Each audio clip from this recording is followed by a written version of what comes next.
the world of wine is so big now. There's so much interesting stuff out there. And you don't want to, I mean, I always make a comparison to food in this case. I mean, you would never, if someone said, okay, you can only eat chicken and carrots for the rest of your life, even if you love chicken and carrots, it would be unthinkable in food, right? You would be like, no, I'm not going to just eat chicken and carrots my whole life. But a lot of people drink very narrowly their whole lives. And so they're missing out on all the mangoes, all the, I don't know, all the salads, all the pork chops, all the other things in life. So if you eat broadly with food, and most people do, then your drinking should be similar.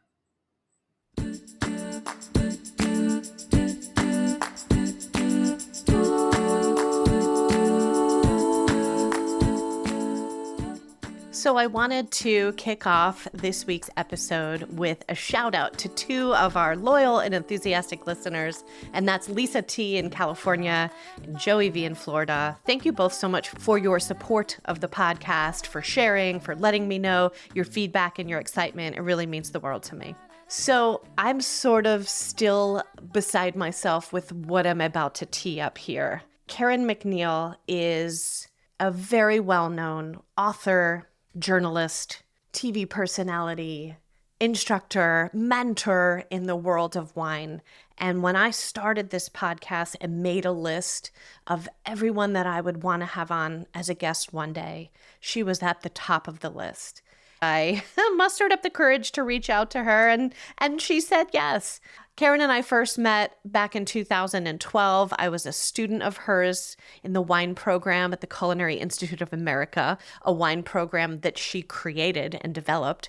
And she is also the author of the Wine Bible, which in my opinion, and you guys have heard me talk about this book before, is the best wine reference book out there.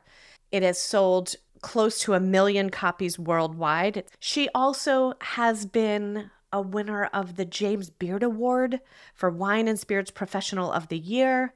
She's won an Emmy for her TV show on PBS called Wine, Food, and Friends with Karen MacNeil. She's had a Barbie crafted after her. You'll have to listen in to hear more about that. And one that I find just really inspiring is that Karen was selected by the Napa County Historical Society as the only writer in their Napa's Pioneering Women exhibit, which is called 2 Centuries of Women Who Have Changed Napa's Cultural Landscape. So honored to be introducing you to my interview with Karen MacNeil, still digesting all of the things that we talked about, but you'll hear us touch on one of my favorite topics, the emotional power of wine and why people like me can be brought to tears by something that's in the glass. We'll get her take on the topic of why does wine matter, something that I did an episode a few weeks back all about. And we'll also hear how she entered into the world of wine as what she calls herself an outsider, someone who didn't come from a wine family or a wine place, and who was a woman in an industry that back then really had little to no female representation. You'll hear we just get right into it, sipping a beautiful sparkling wine. We both poured it in our glass at the start of the interview, so we'll kick it off there and see what else ensues. I cannot believe I'm saying this, but here we go with Karen MacNeil.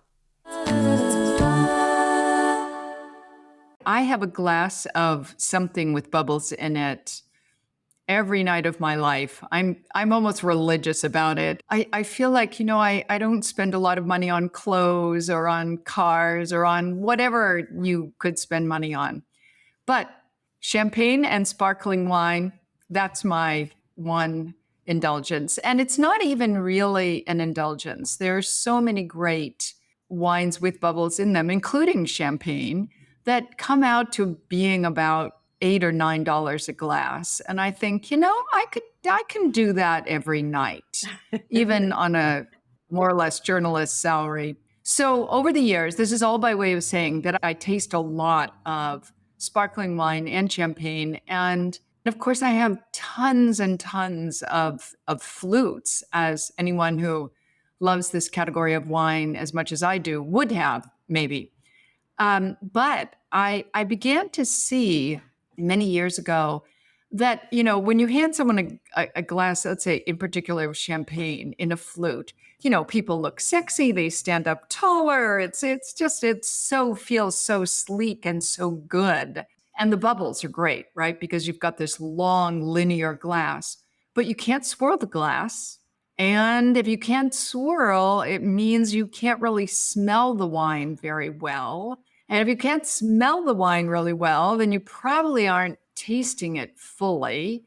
So over time, I've come to the realization that, of course, all sparkling wines are wines first. They just happen to have bubbles in them, but you need to be able to swirl them and you need to be able to smell them. So the glass that I'm using is a very wide tulip glass. This glass in particular is one of the 3 glasses that are part of my own line of glassware called the Flavor First collection, which is sold at Macy's and Amazon. And there are just 3 glasses in the collection. This glass, which is called the Crisp and Fresh glass, is used for all sparkling wines, champagnes, Prosecco, Cava, all rosés, Sauvignon Blancs, Riesling, any wine that is crisp and fresh.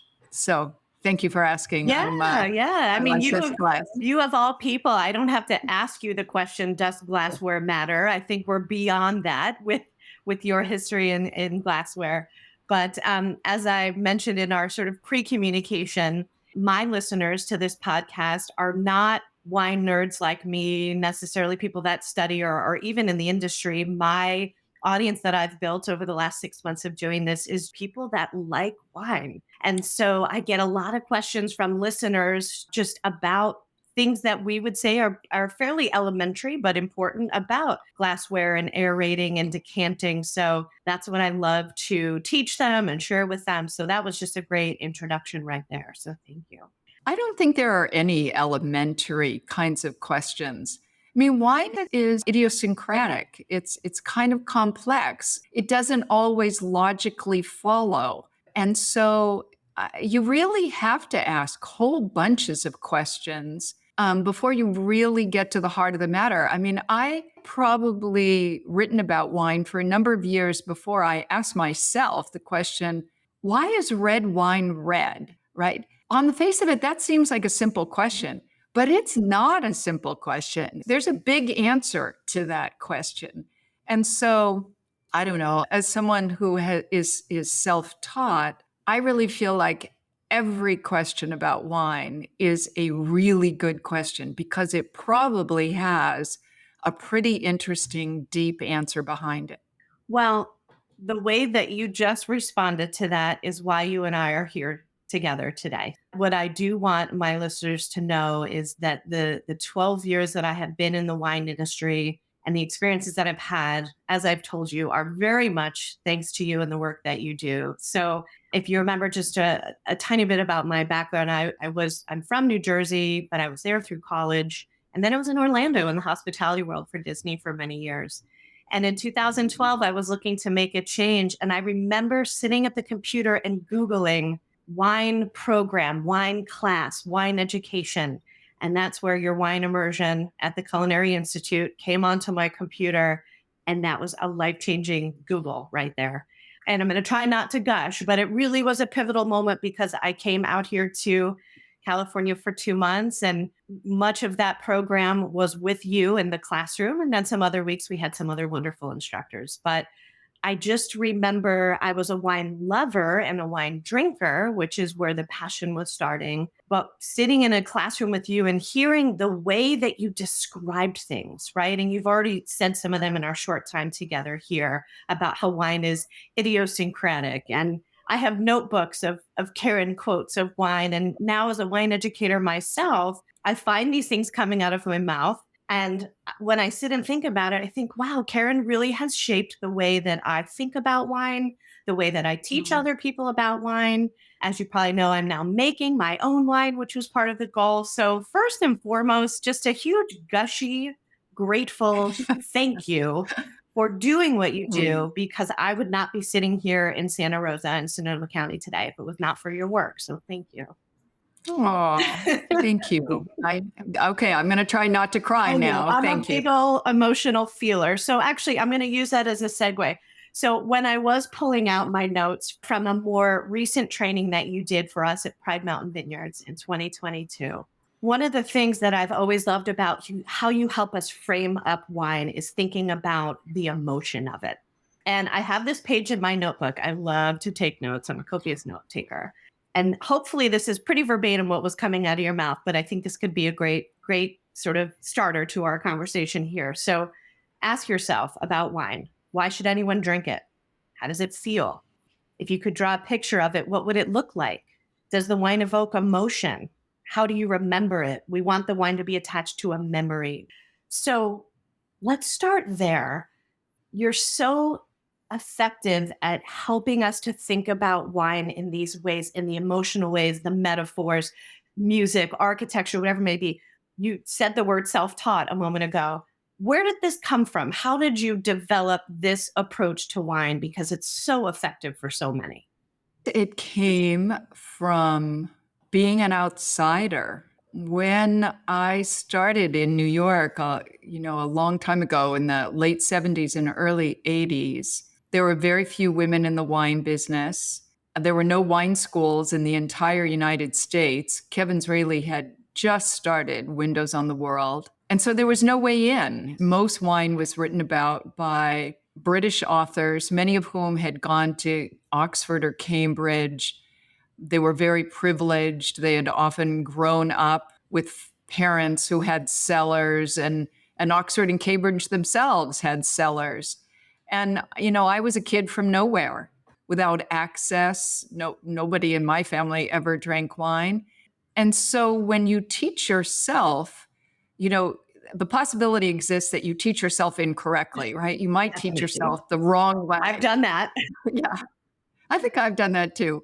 But over time, the good part of it is as a writer and someone who teaches and gives tasting seminars, you develop your own personal way of describing wine that if you are in fact a teacher and a writer, you are forced to express. You can't just sit there and have it in your head and think, okay, I know what I think, but I just can't tell anybody about it. You have to communicate it. And when you find your own way, you are immediately tested out, right? Because people either read your articles and like them or they don't. And when you look out over a sea of students, you can see in their eyes either this is resonating or it isn't. So I guess, it came from being an outsider and then seeing that some of the ways that I was thinking about wine and describing wine were also true for other people. When you say, looking out into the sea of students and seeing on their faces what resonates, I'm like, well, if Nikki Lamberti is one of your students, you're seeing tears and you're seeing goosebumps because when I do have those aha moments and I remember them, they can be really touching and emotional. And I think when I started studying wine, and we had such a great class, there was a small group of us that were together in your program for a while, and we're still close to this day. But I was a little bit self-conscious because I was new in this wine world. I think I was an outsider, right? The girl from Disney is now sitting in a wine classroom. And I think I was self-conscious a little bit to try to be more studious and to hold back that emotion. It was coming from a very magical place where I was literally selling magic at Walt Disney World. But I can't escape it. And wine is emotional and it gets me excited and it touches my soul. And it's why I made a complete life change to be here and to do this. So yeah, if it's Nikki in your classroom, you're probably seeing teary eyes, and even 2 years ago. But I so respect what you've just said because I cannot tell you the number of people who have cried in my classes. And when you say that to someone who, let's say, doesn't drink wine and they're like, what? That makes no sense. But if you are a wine person, that makes total sense to you. You realize that wine is an emotional beverage. It does. Part of the reason that once you fall in love with wine, you almost never fall like out of it. I don't know I any hope single not. person who has said, yeah, I'm done. I got it. I'm moving on now. I went from bourbon to whiskey and whatever, and now I'm in tequila or something. Not to say anything bad about spirits, but wine has this really hard to describe emotional power. And everybody who feels it knows it. And it's why you stay connected your whole life. Yeah. When I reached out to you a couple weeks ago and asked you if you'd be so kind to spend a little bit of time with me today, you've been on my list of reach guests since I started this podcast. But what really was the catalyst for me to reach out and finally ask you to do it was something that you had shared in Wine Speed and some of your posts in your social media about when you posed the question to a group of winemakers recently and you asked them, why is wine important? And I actually sat down and recorded 20-minute solo podcast episode with my thoughts on that. And it was really powerful. And in that podcast, I said, one day I'm going to have Karen here, and she's the one who posed that question, and she can give us her thoughts. So can you just share with our listeners where that question came from and why do you think that wine is important? Well, having been a wine journalist now for, amazingly enough, 40 years, I'm feeling a little old right now when I say that. But, I'm the kind of note taker who writes everything down. I mean, in the early days, you didn't really have recorders and recorders. I wanted to actually be able to feel and touch my notes. So I'm like a stenographer. So for 40 years, I've written down so many things that winemakers have told me around the world, right? It was aged for, 20 months in 70% new oak. I write it all down. And over that time, I realized that, okay, these recipes for wine, what you did as the winemaker, are important, but they miss the essential element that compels all of us to be in love with wine. And the essential question really is, why does wine matter? Why does it? Why is it different than anything else? And again, no slam on beer or spirits or anything else. A cold beer on a hot Saturday afternoon is fantastic. Amen. Of course it is. Mm-hmm. But it's also, wine is a different kind of experience. So why does wine matter has always been a really important question to me. And I started asking people that some number of years ago. So recently in the Napa Valley, at a very important event here, which you know of, called Premiere, I asked the organizers, could you give me a separate room? I need to have a quiet room in order to record this. And we chose 5 winemakers. Actually, the Napa Valley Vintners chose the winemakers. I didn't even choose them. And I told each of them, though, that I was going to sequentially ask them. They were not in the room at the same time. They came in one after the other, and they didn't know the question. I said, there's only one question. And I think a lot of them felt like maybe it would be like, what is your extraction method for Extended Cabernet Sauvignon? maceration. Yeah. Yes, so the tannin isn't too extreme or something, right? Something like that they would have immediately answered without any problem. So what was so fascinating to me was the question is, why does wine matter? And I have to say, Nikki, what was astounding to me is that every single winemaker paused. They were like, oh. And I thought, I can't believe that you don't have an immediate answer to this, is what I was thinking. But admittedly, it wasn't the question they were expecting. And it is a big question. And it is a question worth like taking a pause and, holy God, yes, let me think about that. Why does wine matter? But it did make me think, we don't ask. We even in the industry, and I'm sort of a side juncture to the industry as a journalist, but it made me think, wow, that question isn't asked maybe enough. Because if 5 prominent Napa Valley winemakers pause a little too long in a way, that's an interesting point to me. So why does wine matter? And what would I say? So it is a hard question. It's a sophisticated question. I think my own answer would be that, especially now in a world that is kind of digitized to madness, right? You can barely get out of your pajamas without checking your cell phone. Wine, in a way that is somewhat subliminal, attaches us to nature. And even when I lived in the middle of Manhattan, in the craziness of a highly concentrated city like that, wine was a reminder that you're taking nature straight into your body, that this is not a commodity that can be replicated. You can't distill 20,000 pounds more potatoes and make more vodka. You are tied to the rhythm of something very primal and, in a sense, very primordial. And even when you can't articulate it, and I can't always articulate it very well or any better than I'm saying right now, but I think it touches people. I think they feel like they're in that, and they are in that circle of life, of nature. It's certainly the unspoken motivation for so many winemakers who realize that they're now in this grand cycle of nature and life. And that's powerful. It's powerful and it's emotional. I like to say along the same lines, it speaks of a place, right? Like you said, it's nature into your body. I mean, especially a well-made wine that really is reflecting the place where it was grown and the people who grew it.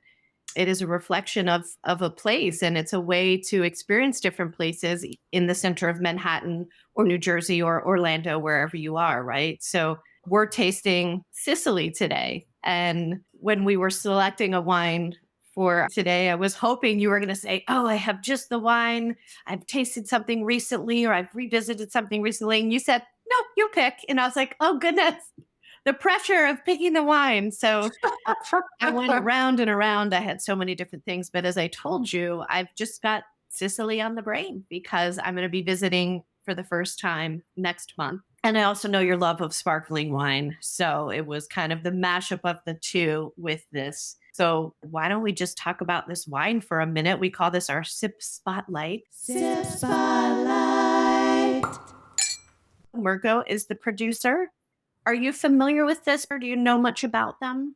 I was not, and so I'm glad that you chose because, like you, I'm a fan of Sicilian wine, and Sicily in the last 20 years, the quality of Sicilian wine has just sort of skyrocketed. I mean, they're so good. It's funny because they're smack dab in the middle of the Mediterranean there, but they remain somewhat unknown as a wine region. I'm envious that you're going there. I'm surprised by this wine because I'm surprised but not surprised. I was going to say I'm surprised because it's so fresh and lively and juicy and very alive, which you associate in part with acidity, which this wine has a lot of really beautiful, crisp acidity. And you think of, wait a minute, it's got to be pretty hot in Sicily, right there in the center of the Mediterranean. Sicily is a volcanic island. Yeah. That's right. It's a mountain out of the sea. And so when you think about any Sicilian wine, one of the things you have to think about is its proximity not only to cold sea breezes, but also the altitude where the vines are growing. Mm-hmm. But I hadn't tasted this wine, so thank you for turning me on to it. You're very welcome. I actually found this in our local bottle barn, which is such a wonderful wine shop here in Santa Rosa. Their Italian wine section is really intense, but I've not enjoyed a lot of Sicilian wines, and I think this is probably the first sparkling Sicilian that I've had. So, of course, once I bought this wine home and getting prepped for today, I opened up my wine Bible, the one has sold almost 1 million copies around the world. Do you know that one? Maybe, perhaps. Side note. I know it. My first exposure to the Wine Bible was day one of class at the Culinary Institute. I didn't have the book prior to coming out here. Like I said, I was a wine drinker, but not studying. And my classmate sitting next to me was Ryan Bailey. Do you remember Ryan, who is now down in Oh, LA? right. And he was already a Pali level 2, like a certified som. Young guy, I mean, early 20s. And the wine Bible copy that he had sitting on the desk was so tattered. There was no cover, the highlighting and the dog ears on every page. It was like his whoopee. We called it like his security blanket. And I remember on the first day of class, you signed it for him. And he never was without this wine Bible in his hand. That was my first exposure. I said, I need to get this book and have her sign it for me. So that was my first exposure to the book. But I jumped into the Sicilian section just in preparation for today, and I just highlighted. But I see that you have the second edition. I just want to say you have to get the third edition, because the third edition, which came out last fall, has a much expanded section on Sicily. Oh, good. Because Sicily is, which is, hitting the baseball out of the park. And this Murgo that you've turned me on to, sparkling wine, I just turned the bottle around to see who imports it, and it's imported by North Berkeley Wine Imports. And maybe I shouldn't do this in a way, but I've come to, because we taste in my office here in the Napa Valley in St. Helena, we taste a lot of wines. And I've come to know a little bit about what I think of as the palate, in a way, of various importers. And North Berkeley Imports has a lot of really good wines. So when I see that they're the importer, or Kermit Lynch or Skurnik is the importer, I'm like, ooh, there's a good chance that this is going to be a really fascinating wine. I don't know anybody, by the way, at North Berkeley Imports. I don't know a single person there, but whoever is buying their wine has a real clear handle on delicious stuff. What's also fantastic about this is it was $24 a bottle. That's pretty fantastic for some beautiful sparkling. $24. I was pleasantly surprised at that. You write in the Sicily of the second edition. Yes, I will get the third. Mount Etna's reds are not for the faint of heart. They're generally based on 2 grapes, Nerello Mascalese. Am I saying it right? Nerello Mascalese, which is what our Brut rosé that we're tasting today is made from these grapes. And one thing I didn't know, and I was so excited to read, it is related to Sangiovese, which is a grape that I'm very passionate about. That's what I make for my wine. So we're tasting an offspring, yes, in this Nerello Mascalese. What else do you know or like about this grape? Yeah, I think one of the most amazing things about Italian winemaking in general is that if you think about grapes that we all know, like Cabernet Sauvignon, right? You can name all the places maybe in the world where that grape grows: Bordeaux, Napa Valley, Washington State, the Margaret River of Australia, Italy. Parts of northern Spain, parts of Italy, China, in fact, as well, right? And that's true for Pinot Noir, it's true for Merlot, it's true for a lot of grapes that we're all familiar with. Why is it that so many Italian varieties don't travel well? Nerello Mascalese is not grown almost any place else in the entire world. Neither is Nebbiolo, at least very successfully, or even Sangiovese. California in the 1990s had a sort of big affair with Sangiovese, and almost all of those grapes that were planted have now been pulled out and now replanted with another grape. So what is it about these Italian grapes that they don't travel well? That's the first question that I ask myself. And the answer, I don't know why it is viticulturally, almost every Italian grape has an incredibly strong personality in its place. So Nerello Mascalese in Sicily, you can say, tastes like this, but it's not really the taste of the variety. It's the taste of the place, because the variety doesn't have any transference. It doesn't really do anything very much any other place.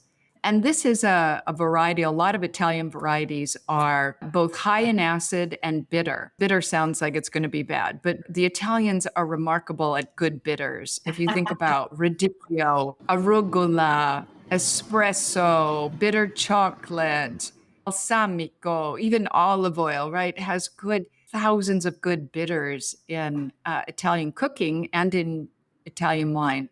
So for me, I'm always looking at, and I think this wine has this very, explosive sense of freshness that is being underlain by all of its acidity. And then this slightly lemon peel bitter edge that is really interesting. And of course, the Italians cook with all of those bitters. They'll shave a little lemon zest on top of a pasta. I mean, they would do things that we wouldn't think to do to add a complexity of flavor. So Italy is a world unto itself. And by the way, Italy is the chapter in the Wine Bible that I hate writing. I so hate writing the Italian chapter. I want to throw myself off the roof of the building.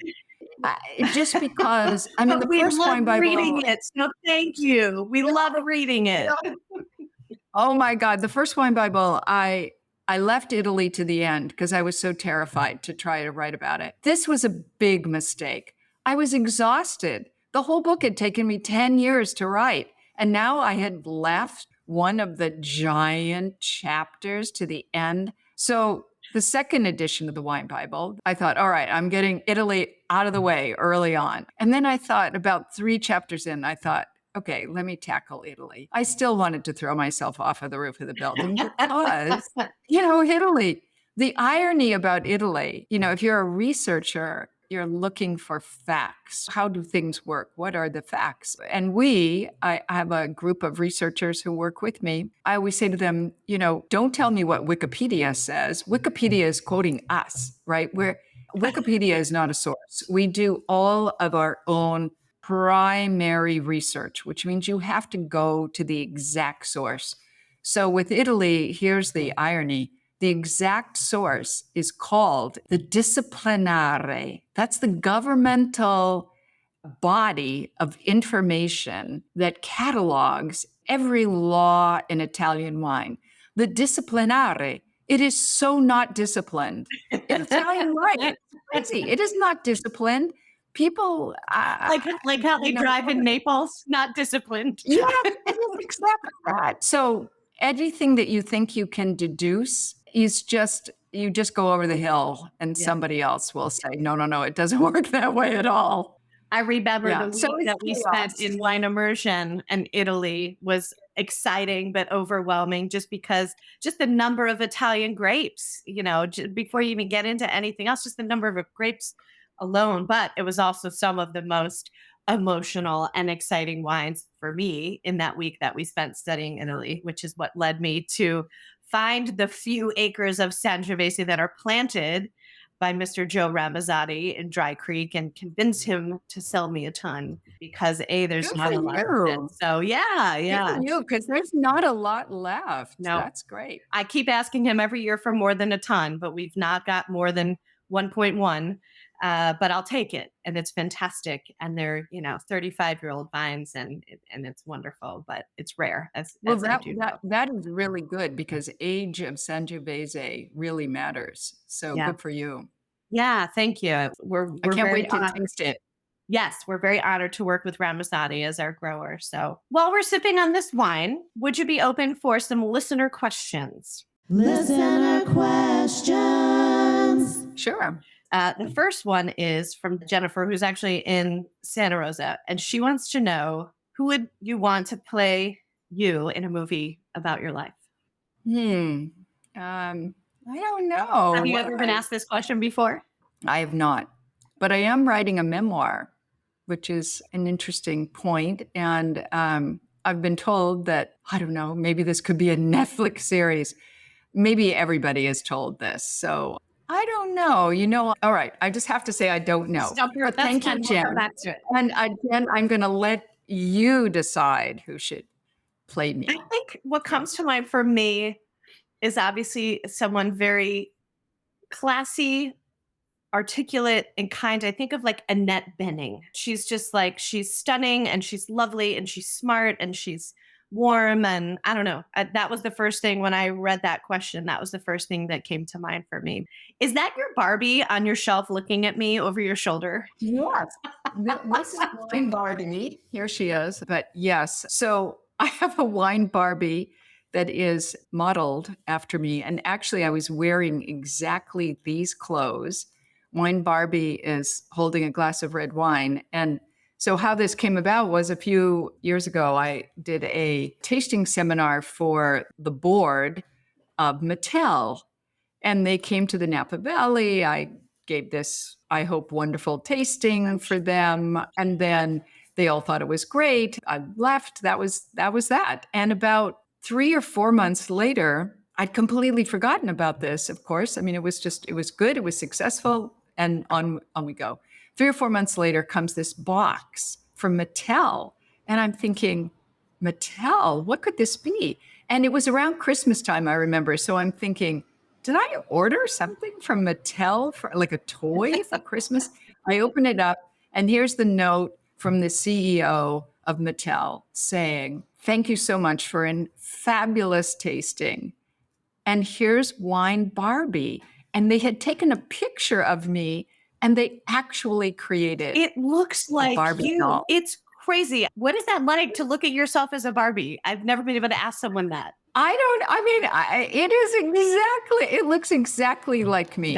It was so funny to me. So, yes, Wine Barbie exists. There's only one in the world. And here she is. Wow. Okay. This is from Catherine. Catherine would like to know if you could only listen to one song while drinking one wine for the rest of your life, what is the song and what is the wine? You know, at least the wine part, I'm often asked, like the equivalent of, what's the desert island wine and things like that.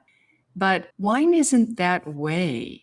The whole idea of wine is to keep having these different expressions that touch you in different ways. It's not like many other things. You feel like you discover, oh, this is what I like. This is my color. This is my car, whatever. But wine isn't like that. There is no, this is my final one. I've sometimes said to students, the best way to learn nothing about wine is to continue to drink what you already know you like. Amen. Right?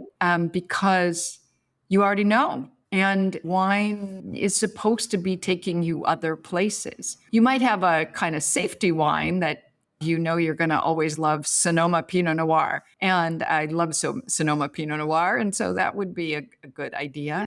If I ever just fell in love with one wine and that was it, then not only would my business be over, but my writing career would be over. And in a way, my love for wine would be over because it would imply a finality that I think is not really there. I am not surprised by that answer. So thank you.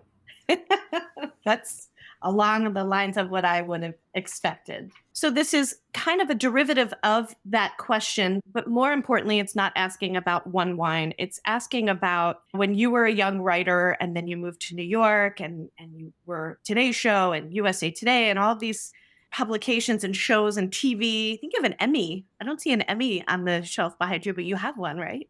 Yeah. Is it at home? Oh, it was right behind your head. I didn't see it. That's impressive. Congratulations. Jason wanted to know early on, was there a wine or a type of wine that was the catalyst to move you into the wine world, especially being an outsider and a woman? Definitely. It cost 89 cents, Bulgarian red. I was 15 years old and I drank a glass of this every night while I was doing my homework in high school. And I was just struck by how beautiful it was. I never actually walked all the way into a wine store because I was too terrified. But this would come from the sale bin at the end of the counter, all of which were 89-cent wines. And On the weekends, as a really special treat, I would sometimes buy myself a bottle of $1.25 Liebfraumilch. Was there a better wine in the entire world than Liebfraumilch? I don't think so. I loved that wine. And then eventually graduated into Matus and Lancer's rosés, the great rosés of sort of the late 1960s and early 1970s.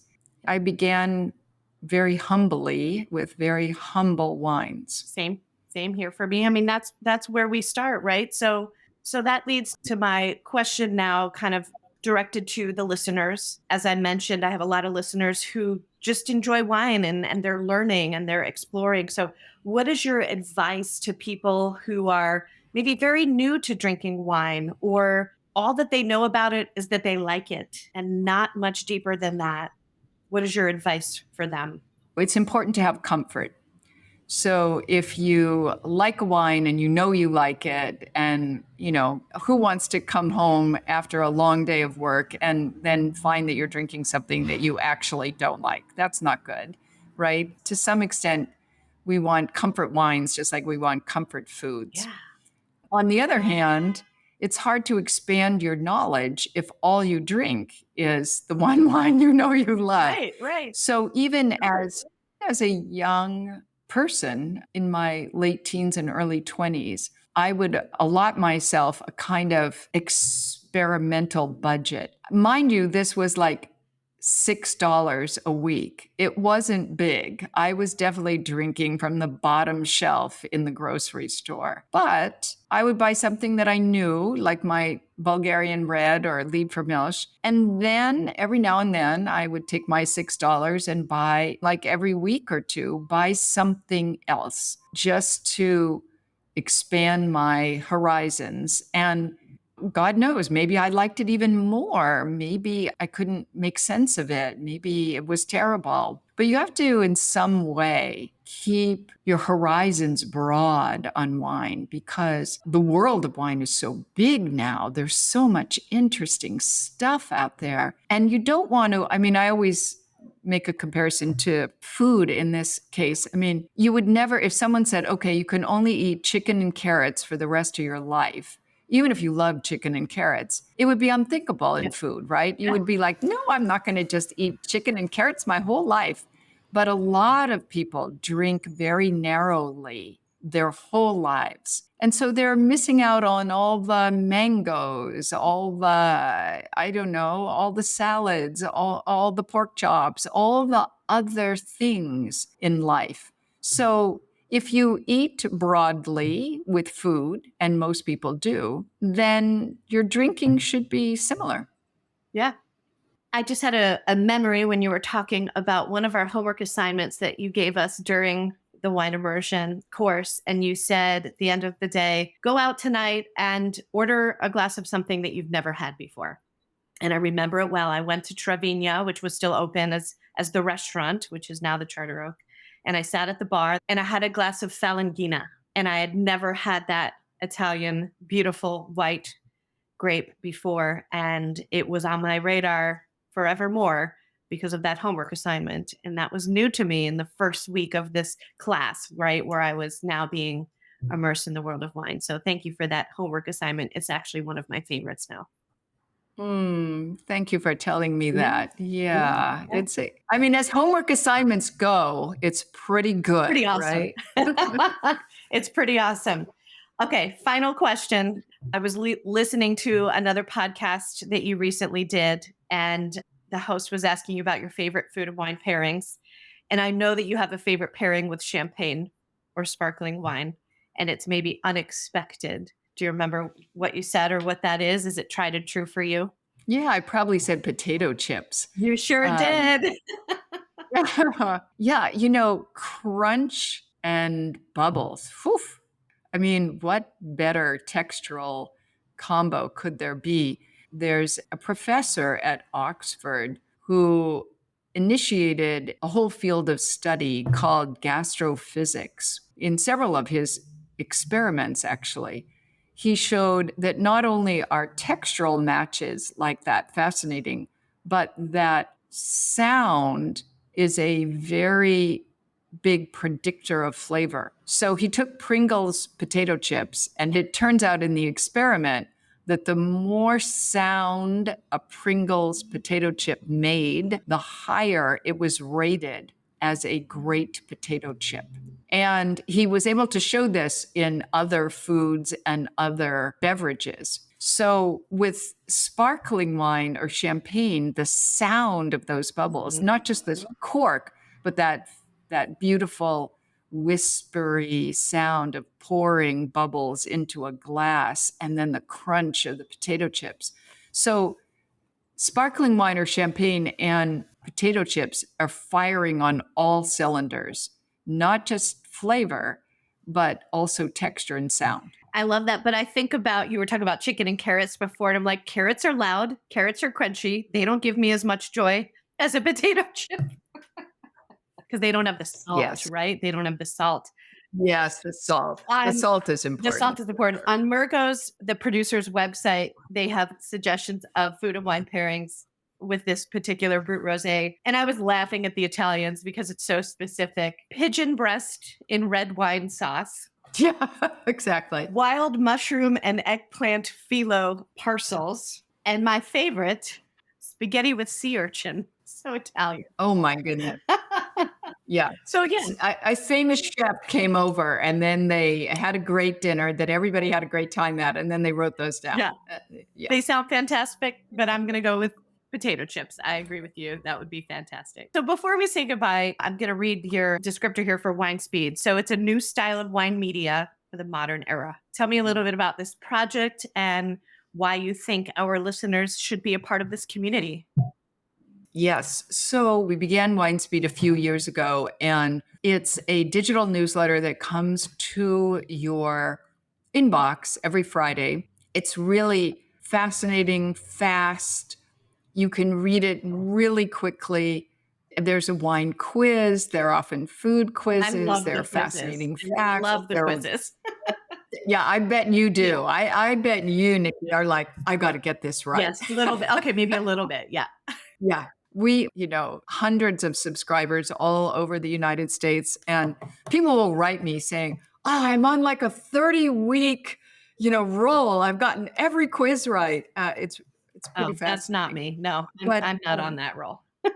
I began Wine Speed because, of course, the Wine Bible is well known. It's big. It's a book. But I thought, wouldn't it be great to have like a weekly dose of wine education that wouldn't require you to work very hard? You didn't have to do anything. You didn't have to open a book. It just came to you. But a dose of wine education that was fascinating and that had the same, in a sense, authority behind it that the Wine Bible has. Because when I started Wine Speed, there were lots of Instagram stories and blogs, and I thought, many of them, I thought, wait a minute, this isn't right. This isn't right. They weren't fact checked.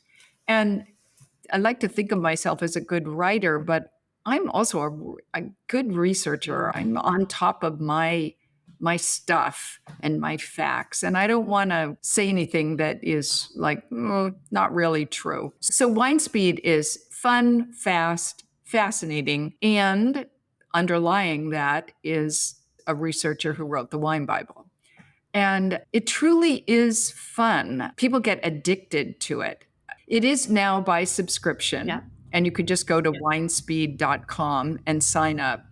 But in many ways, it's the most fun thing I've ever done. So I encourage all of your listeners to subscribe. We're happy to offer to your listeners a 20% discount on Wine Speed. We'll create a special code for you. We'll give you that code for any listener who would like to see what Wine Speed is all about. That's so kind. Thank you. That's wonderful. I will definitely share that. I just want to say that thank you for doing what you're doing. Wine it's a people business above all else. It's one person talking to another person, talking to another person.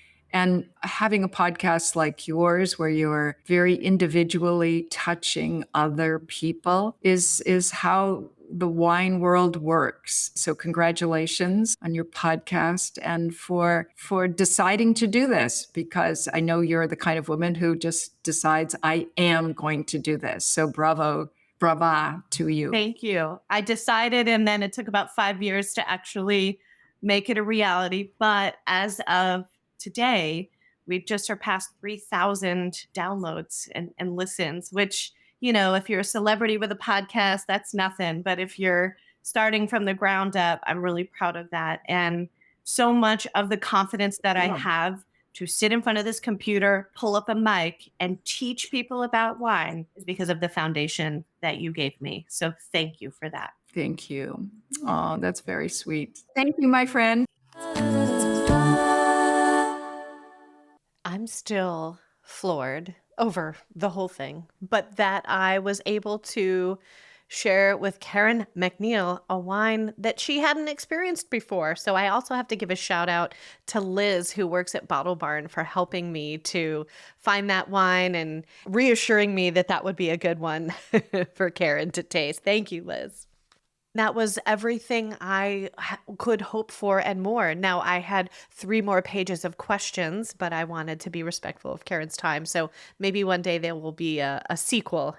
Wanted to share with you a special listener discount code if you'd like to be a part of Karen's Wine Speed community, which I highly recommend. Like she said, it's every Friday, great emails, quizzes, discount codes for things wine related. When you subscribe at winespeed.com, just use the code SIPWithNikki20, SIPWithNikki20 for 20% off your subscription. Thank you for that, Karen.